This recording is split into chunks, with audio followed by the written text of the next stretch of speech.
radiología radiológica, ya estamos en el tipo 2, ya podemos que ya se traen todos los conocimientos de diagnóstico 1, se sabe la anatomía radiológica, y ahora ya pasamos a la tecnología para el diagnóstico de las distintas entidades que se presenten como nódulos, masas,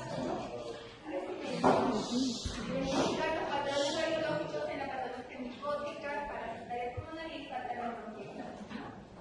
Entonces, empezamos definiendo. Para la definición de nódulo o masa hay diferentes autores y diferentes medidas, ¿no?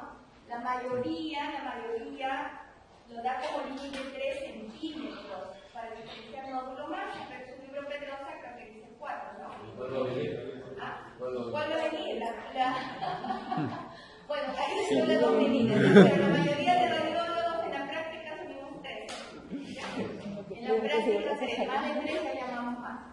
Entonces, definimos nódulo a la imagen parenquimatosa pulmonar de forma redondeada, ovalada, lobulada, rodeada de parénquima y de diámetro inferior a 3 centímetros, ¿no?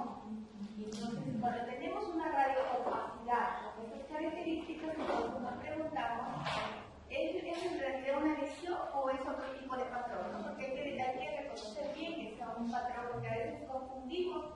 A veces no es nódulo, no es masa, es otro tipo de patrón, ¿no? Porque ustedes cuando empiecen a hablar de patrones, ustedes saben, patrones que aumentan la densidad, patrones que disminuyen la densidad. Entonces, va a dar entonces hay que definir bien, identificar bien si estamos ante un nódulo o es otro tipo de patrón.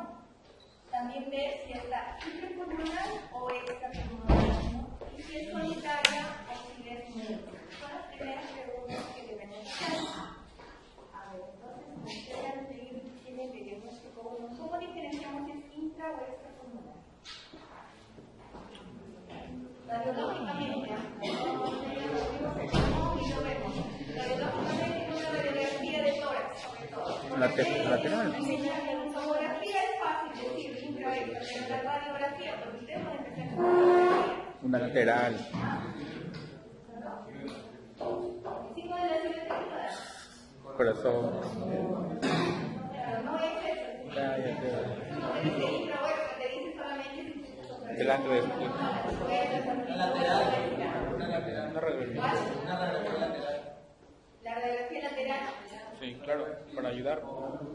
Ya, pero ¿cómo? ¿Qué cosa? Ya, ¿qué radiografía que espera? ¿Parece intra o extrapulmonar? Ya, pues. Si es intra, aparece en el medio. El intrapulmonar son agudos y los extra obtusos, ¿no es cierto? Una imagen que está pegadita a la periferia, que tiene ángulos obtusos, entonces significa que es extrapulmonar, ¿no es cierto? Eso, los ángulos, miran bien los ángulos, miran bien la ubicación, ¿no es cierto? La ubicación en la lateral la van a encontrar ustedes más periféricamente, ¿no? Ya, entonces ahí tenemos una radiografía y una tomografía. Entonces en la radiografía superior ¿es nódulo o es masa? Nódulo, ¿no es cierto? Porque es pequeño, menor de 3 centímetros. En la tomografía, ¿nódulo o masa? Nódulo. ¿Qué tomografía es? Una tomografía de tórax, ventana, epidímico, contraste. Con contraste, miren el corazón, está hiperdenso, los vasos hiperdensos, es contrastado. Entonces tenemos nódulos. Y la radiografía inferior, ¿es nódulo o es masa? Es una masa, ¿no es cierto? Que no tengamos centímetros, pero al octímetro vemos que es grande, entonces es una masa, una radiopacidad. Entonces la definición de masa es la opacidad focal parenquimal de más de 3 centímetros de diámetro. Solamente el tamaño nos va a decir nódulo, nos va a decir masa. Entonces, este es un algoritmo, no sé si se lo pueden ver, ¿no? Cómo se actúa cuando tenemos esa imagen. Entonces tenemos el crónico, llamamos nódulo pulmonar solitario. Son más de 2 nódulos múltiples, ¿no es cierto? Entonces, actualmente se está dando mucha importancia a la detección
como existe, tenemos el primer método siempre va a ser la radiografía de tórax. Porque la mano, porque su sospecha está, por ejemplo, no lo van a estar haciendo tomografía, ¿verdad? Vamos a empezar con una radiografía. Entonces, la radiografía de tórax se viene con el informe de un nódulo, una opacidad ovalada, ubicada en el segmento, no sé, apical del lóbulo derecho, y te viene que dice que es indeterminado. ¿Cuándo llamamos un nódulo indeterminado? ¿Tienen ustedes idea? Indeterminado. ¿Así les va a venir en el informe? Nódulo indeterminado. Cuando tiene características de bueno y características de malo, no está definido si es bueno o si es malo, ¿no? Entonces tiene de las dos cosas, tiene forma bien definidita, tiene, no sé, su borde definido, pero la densidad no te orienta que sea algo bueno, sino que tiene densidad con sospecha, o que por allí tiene algo más que como que está dudando que sea perfectamente benigno, entonces pasa a un nódulo indeterminado. Entonces, si tú en la radiografía tienes un nódulo con un paciente que tiene cuadro clínico de sospecha, tienes que pasarlo a tomografía. La tomografía para nódulos o masas debe ser contrastada, ¿no? Debe ser, pero a veces hay pacientes alérgicos al contraste, no le vas a poder hacer contrastada. Entonces ya le pides sin contraste, pero debería ser. Y ahorita, ¿por qué dirá PCMD? No dice solamente PC, no me preguntas, no dice PCMD. Multidetector. Multidetector. ¿Qué significa? Anteriormente se decía TCAR, tomografía computada de alta resolución. ¿Qué quería decir? Que se vaya el tomógrafo que tiene, no sé, 16 cortes. Pero ahorita, como tenemos 128 cortes, 372 cortes con reconstrucciones tridimensionales, entonces le colocas PCMD, multidetector con reconstrucción volumétrica. Porque los multidetectores, los últimos tomógrafos ya te dan volumen, te lo ponen en 3 dimensiones en el imagen, te dice la densidad de Kenhafi y te dice, aparte de la ubicación anatómica exacta, te dice el volumen. No, porque el volumen lo vamos a hacer seguimiento.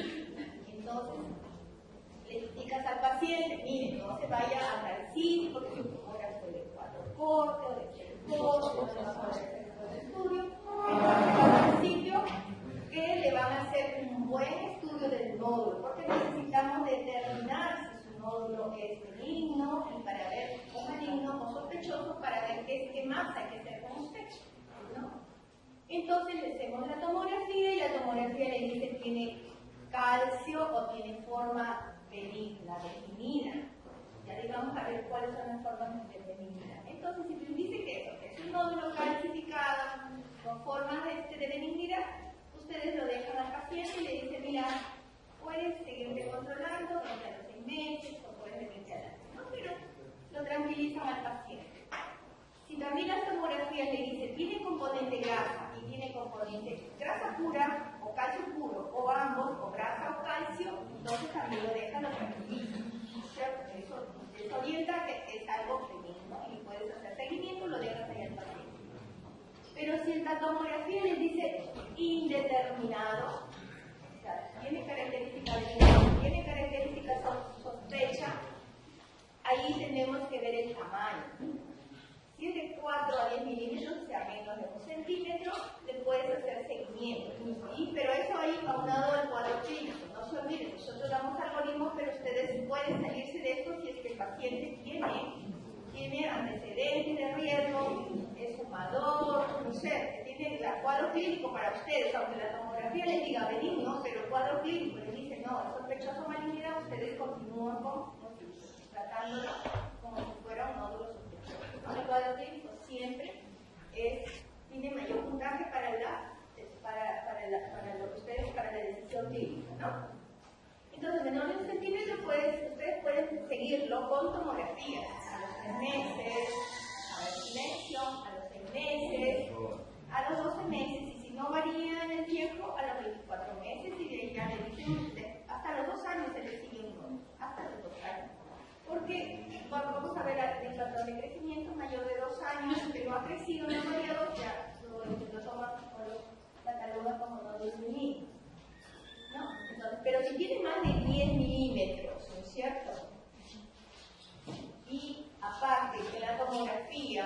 ve que el nódulo tiene características de ser sólido y se acompaña de un patrón de vidriosinoidad. El OBD significa eso, patrón de vidriosinoidad, de la tomografía adyacente al nódulo, o sea, que el nódulo está en una posición en el parénquima, ¿cierto? Entonces sí deben hacerle una biopsia, ¿no? Así que no tenga antecedentes, así ustedes, no sé, es mejor actuar y pasarlo a la biopsia. Igual, al paciente, si no desea la biopsia, está el otro método que es el PET-CT, que es tomografía por emisión de positrones.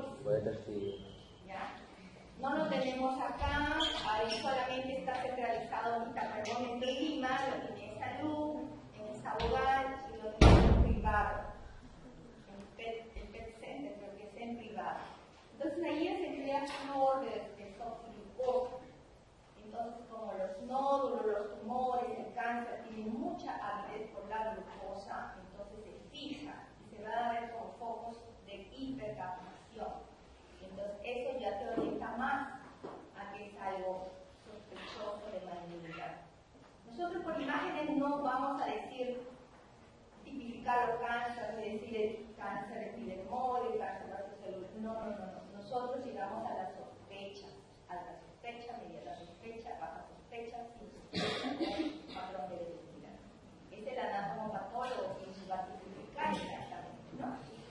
Entonces tienen esas opciones con el paciente con nódulo.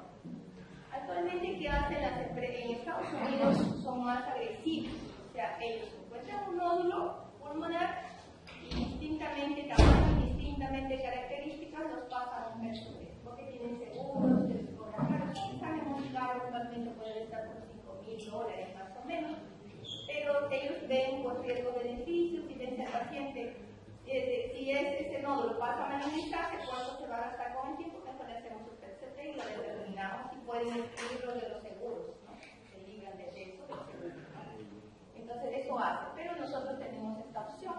Entonces es importante que ustedes sepan orientar el examen de duda diagnóstico, sepan solicitarlo para que les sea en verdad el duda diagnóstico, porque si no hacen casar al paciente y ustedes se quedan siempre con la sospecha y no llegan a determinarlo o no sé, hagan el radiólogo pero a veces no es tanto el radiólogo como ustedes están buscando.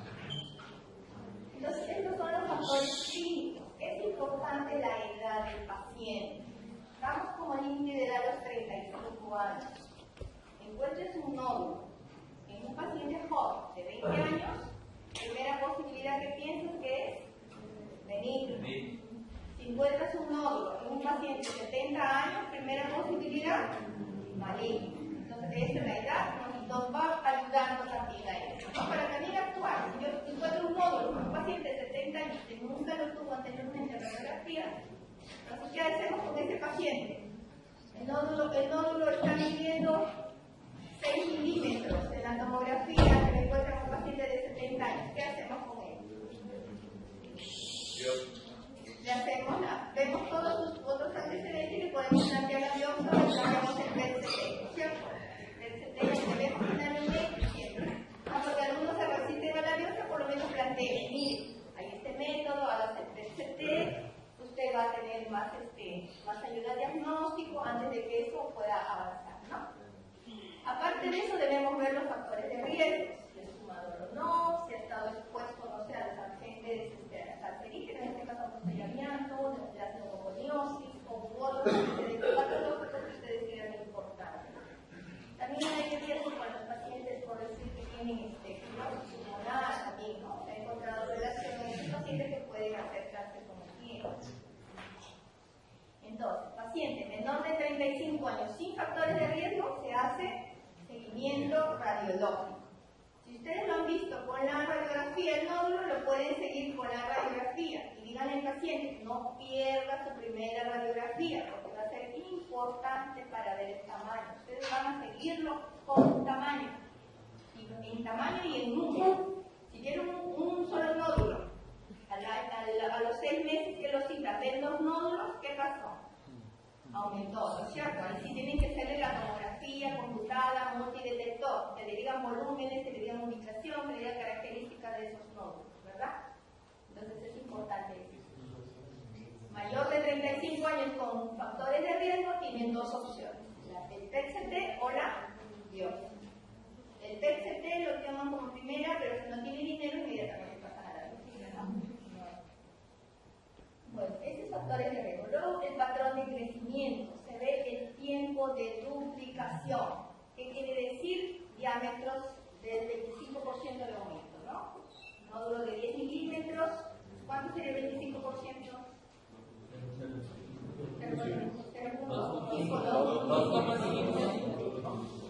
Si mide 10 milímetros, 2,5 milímetros, o sea, el próximo control mide 12,5, aumentó, ¿cierto?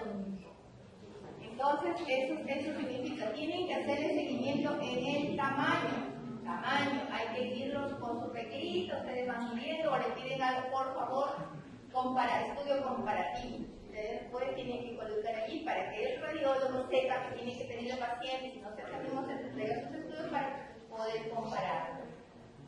Entonces decimos que un nódulo es benigno si es estable en el tiempo.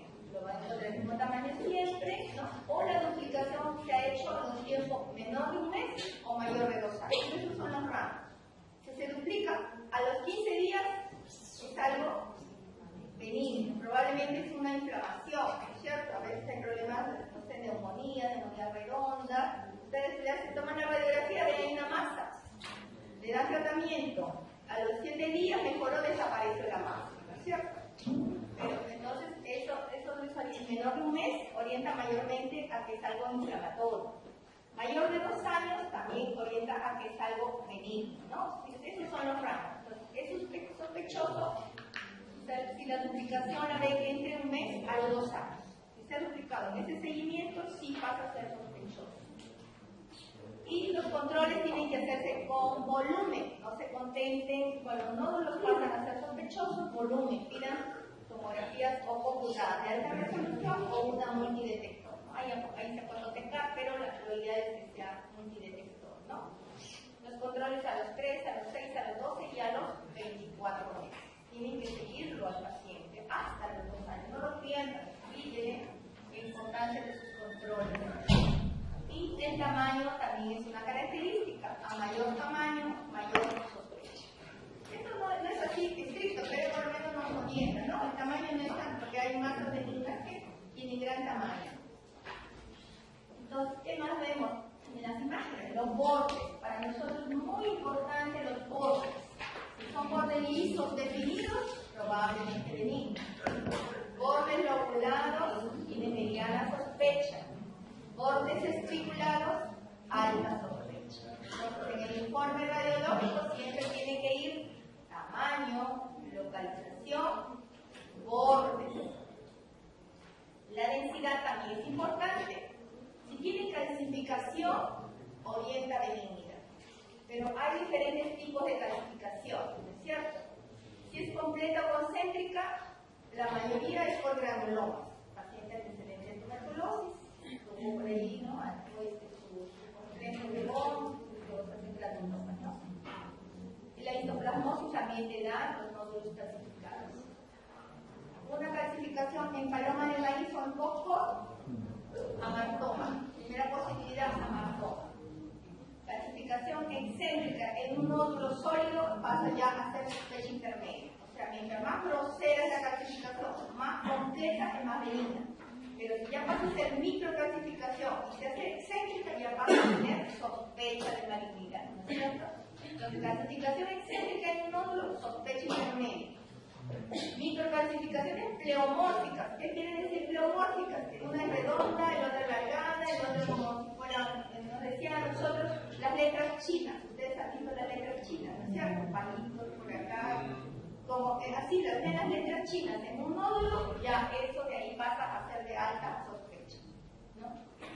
Si encuentran grasa en el interior del nódulo, también se orienta que es algo benigno, ¿no? Probablemente benigno, que es un amartoma. Miren, nosotros hablamos probablemente, sospecha, ¿no? Concluimos. Ustedes dicen una lesión mixta, tiene componente graso de bordes articulados, ¿cómo le calificarían? Ya con la sospecha, aunque le digan que tenga grasa, ¿no es cierto? Porque los bordes son más importantes que la densidad.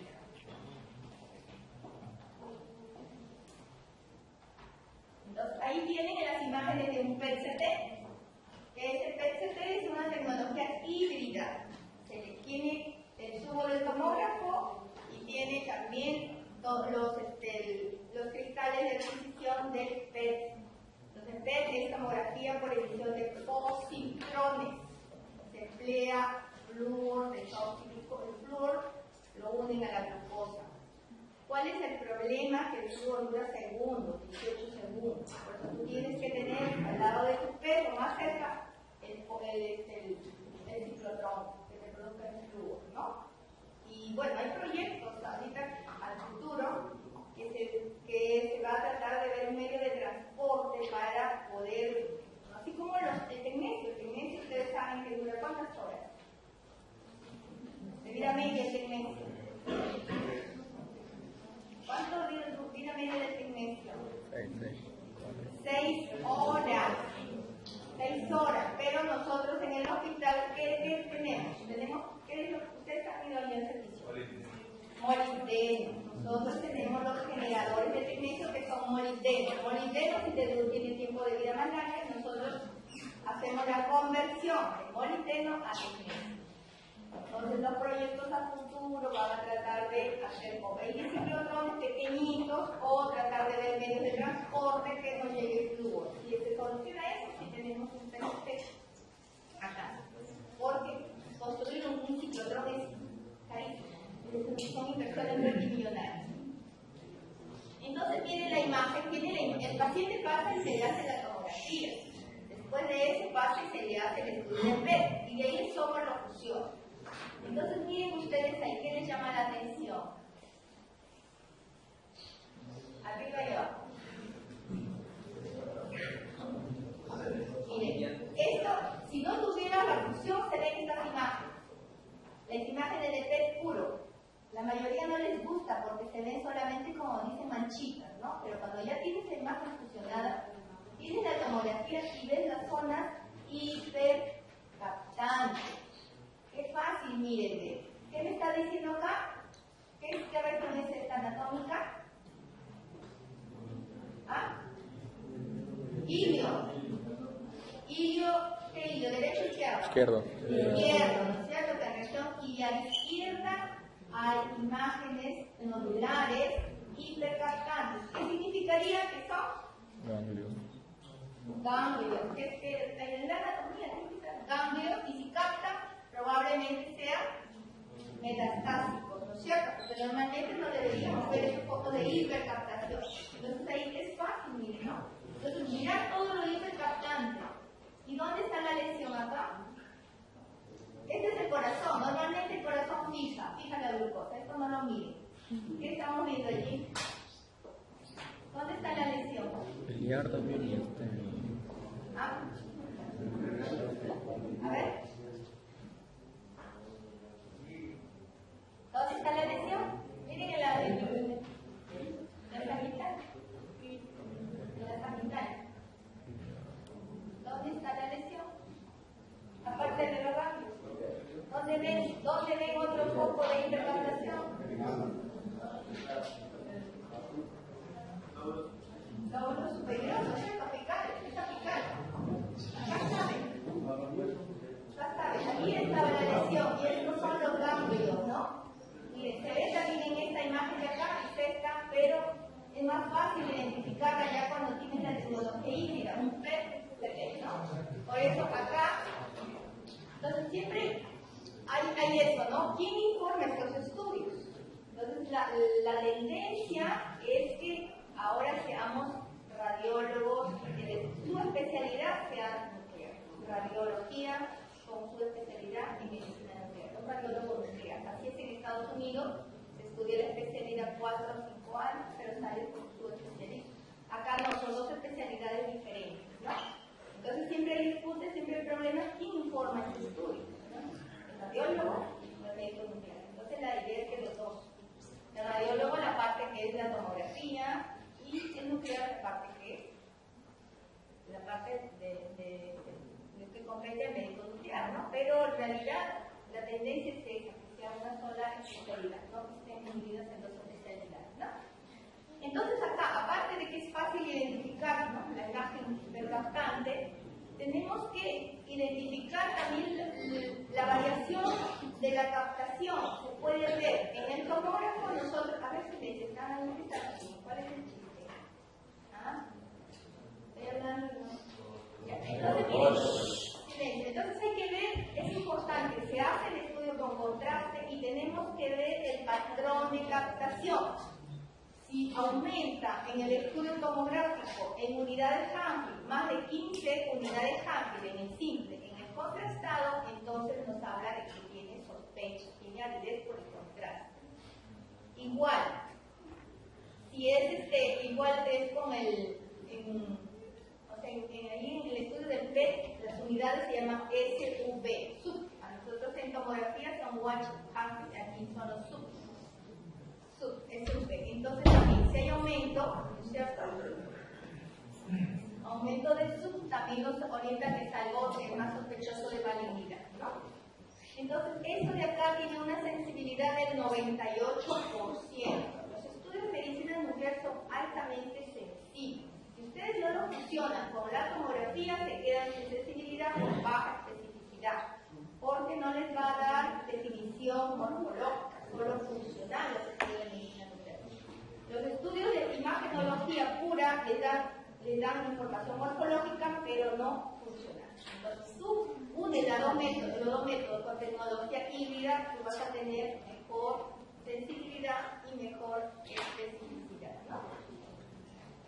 Ahí dicen un PCT con flúor, desoxiglucosa en lesiones mayores de 10 milímetros tiene sensibilidad del 97%, especificidad del 78%. En lesiones menores de 10 milímetros, los falsos negativos sí se aumentan, ¿no? Dicen que aumentan. O sea, ahí también hay que actualmente, estos equipos, el problema es que los tomógrafos son todavía de bajos cortes, hacen tomografías, el tomógrafo que usa son de 6 cortes, ahorita en la unidad Philips está sacando uno de 16 cortes. Entonces, si ustedes saben que para los nódulos más pequeños el tomógrafo tiene que ser de mayores cortes, entonces ahí todavía tiene su limitación, ¿no? Pero a medida que avanza la tecnología, ya cuando ustedes van a ser los radiólogos, van a tener ya sus tomógrafos ya de mayores cortes, ¿cierto? ¿No quieren ser radiólogos? ¿Por qué no les gusta? Por la radiación.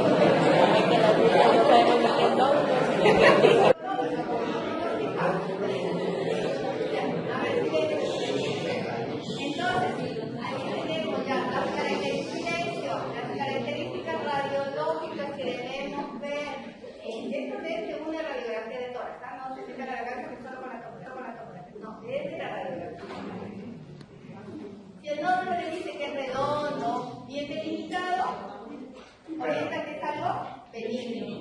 Lobulado, pero bien delimitado, ahí lo podemos poner como indeterminado, ¿no? Más definido, ya vas a tener mayor sospecha, ya con sospecha, ¿no?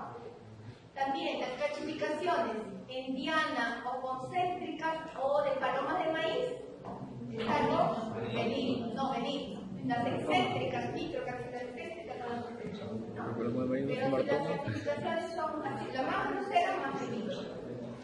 A ver, silencio. Los bordes, dice, corona radiada, ¿qué? ¿Benigno o maligno? Maligno. La cola, maligno. La muesca de Rickler, prolongación pleural, también. ¿Cierto? Son todas las características que nos hacen tener una sospecha. La cavitación excéntrica, Muy maligno.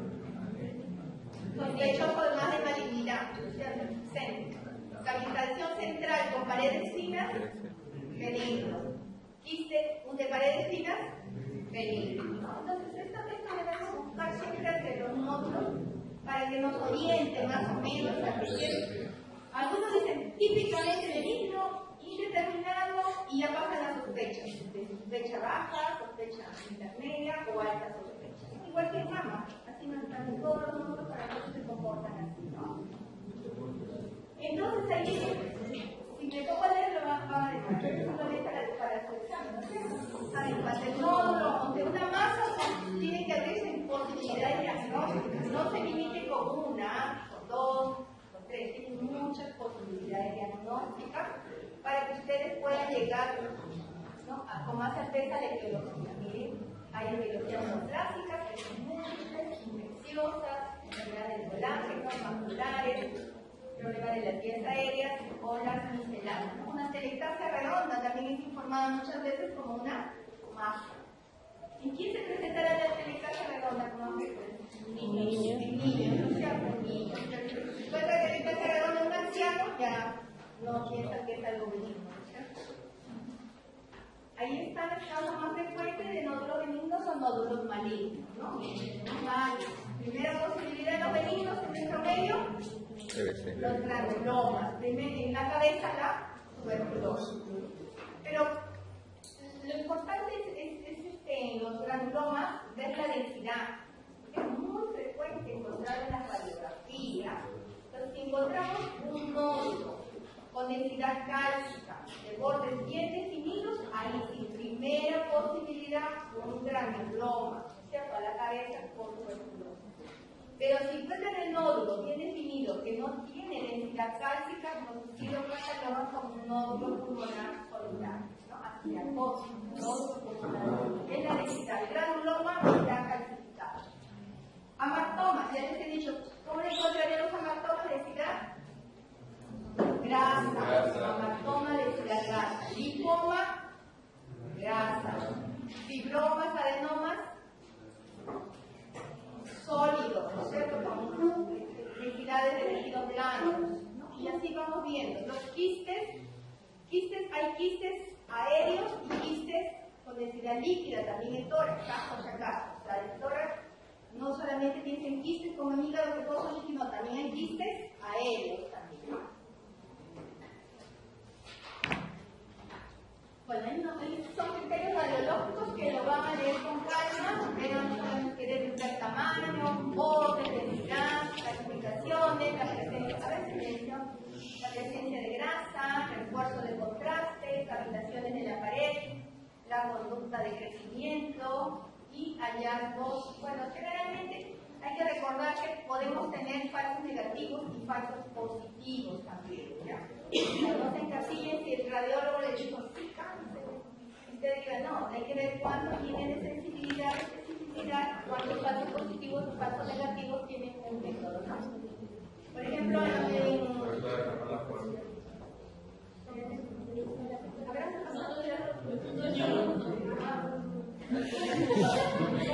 tenemos falsos negativos en los adenocarcinomas que son menores de 7 milímetros. Generalmente de menores de 7 milímetros muchas veces pueden ser informados como nódulos benignos, ¿no? Y falsos positivos en lo que es los granulomas inflamatorios. A veces, muchas veces, también en caso de tuberculosis han sido informados como probables cánceres. Han pasado biopsias y dado con la sorpresa de que era una tuberculosis. La tuberculosis es una gran simuladora que da todos los patrones radiológicos.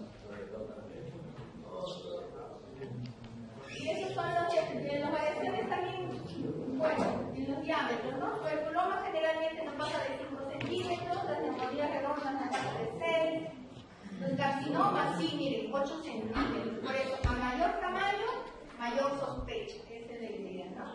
Las metástasis no pasan de 5 centímetros, los quistes trombogénicos sí llegan hasta 15 centímetros, y las perfilomas son también pequeños, no pasan de 2 centímetros. Y tenemos un amartoma. ¿Qué les dije el amartoma? Pero también puede tener clasificaciones, ¿no? Entonces tenemos una imagen. ¿Cómo la describimos? Calificación. Nodular. Borde bien definido. ¿Dónde está ubicado? Abajo. Allá, dice, ¿dónde está ubicado? Allá. Tiene que decir que segmento. Luego el inferior,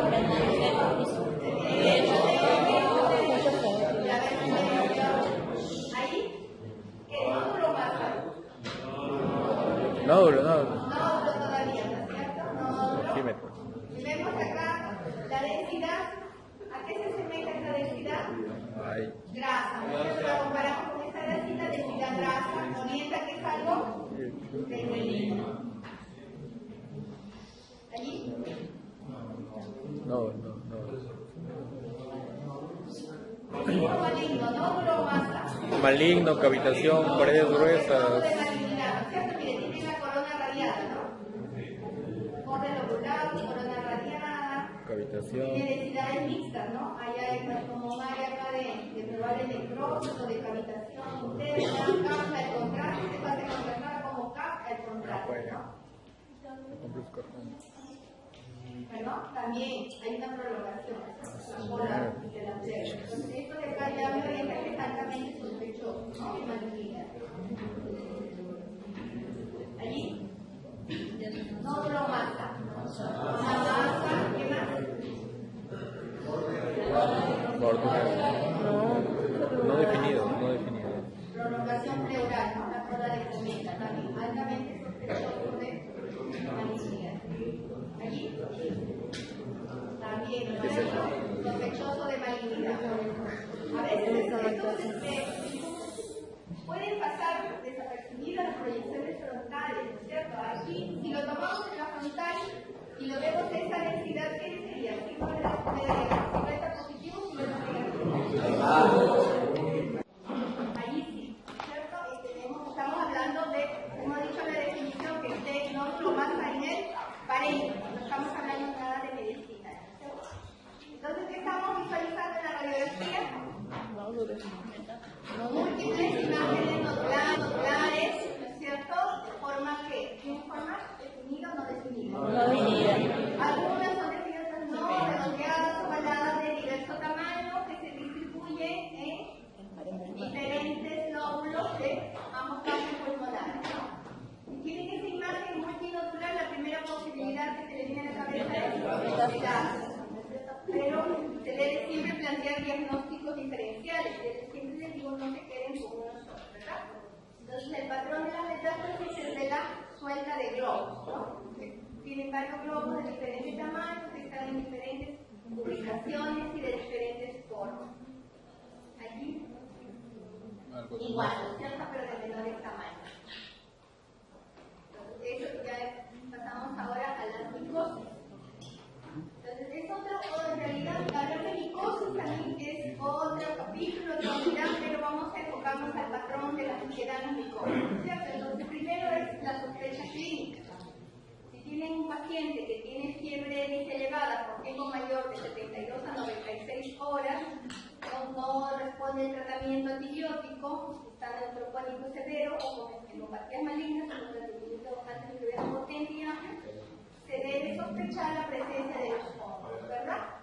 Entonces, cuando se sospecha patología micótica, es mejor pedirle la tomografía. Más información les va a dar la tomografía. Ustedes, estos pacientes ya le vienen, están haciendo su radiografía. La radiografía muchas veces ha quedado como patrón alveolar, o patrón de consolidación, o patrón de telestasia, pero cuando ustedes ven cada patrón, ven todas las posibilidades de diagnóstico, ¿no?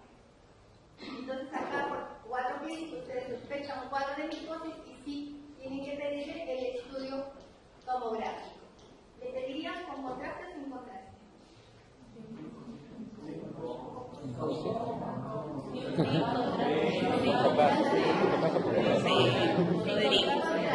Pues ayuda a la sin contraste. La contrastada se debe dejar cuando sospechan tumores, masas, o cuando tienen problemas mediastinales. Para patología mediastinal sí es con contraste, ¿no?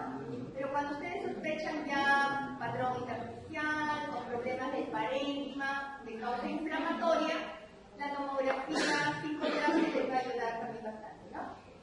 Entonces son pacientes generalmente que tienen otros estados, ¿no? de gravedad, como pacientes con SIDA, con tratamientos antibióticos prolongados, también pacientes que tienen ya antecedentes de haber tenido cavitaciones, quistes, bullas, ¿no? Bronquiectasias, enfermedades microquísticas, EPOC, ventilación pulmonar, o también que tengan antecedentes de trabajo con aves, ¿no?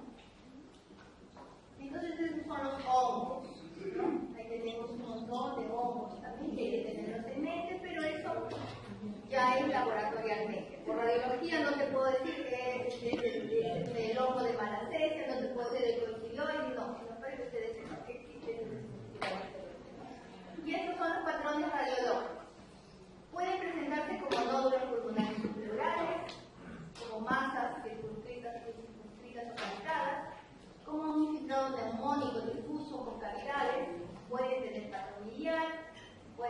un patrón pleural, pueden tener patrones de linfadenopatía o solamente un estanchamiento ciliar o biliar, ¿no?